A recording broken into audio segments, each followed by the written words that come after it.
এই বড় বৌমা চিকেনটা রান্না করছে, চিকেনটা খুব সুন্দর বানায়, ও ভেরি টেস্টি হয়। অলরেডি ও কষা হচ্ছে, কষার মধ্যে থেকে কালারটা চলে এসেছে, সুন্দর করে বানায় ও।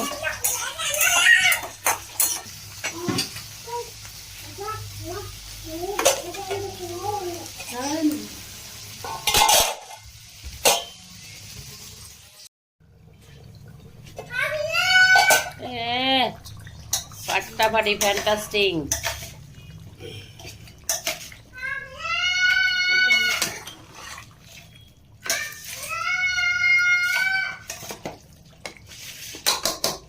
এটা কি এবার তুমি নামিয়ে নেবে?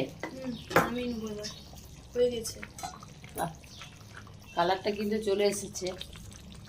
এতে কিন্তু একটা জিনিস আমার খুব ভালো লাগলো, দেশি মশলা যে সবগুলো কিন্তু একটাতে কিন্তু এদের মানে রেড চিলি, মানে যেটা চিলির ডাস্ট, সেটা কিন্তু দেওয়া হয়নি।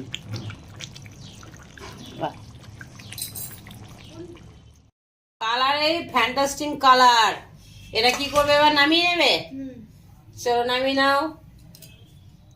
কালার যে এসেছে না, ফ্যান্টাস্টিং কালার, এটা এবার নামিয়ে নিচ্ছে আমার বড় বৌমা সোমারানী। সোমারানী কিন্তু চিকেনটা ফার্স্ট ক্লাস করে, আমরা খুব মজা করে খাই। যারা খাই বাড়িতে তো সবাই আবার চিকেন খায় না, আমাদের আবার অনেক রকম ব্যাপার স্যাপার আছে, কেউ চিকেন খায়, কেউ মটন খায়, কেউ আবার খায় না নিরামিষ। যেমন আমি মাছ মাংস পছন্দ করি না, আবার নিরামিষ খুব ভালো লাগে। খুব সুন্দর হয়েছে।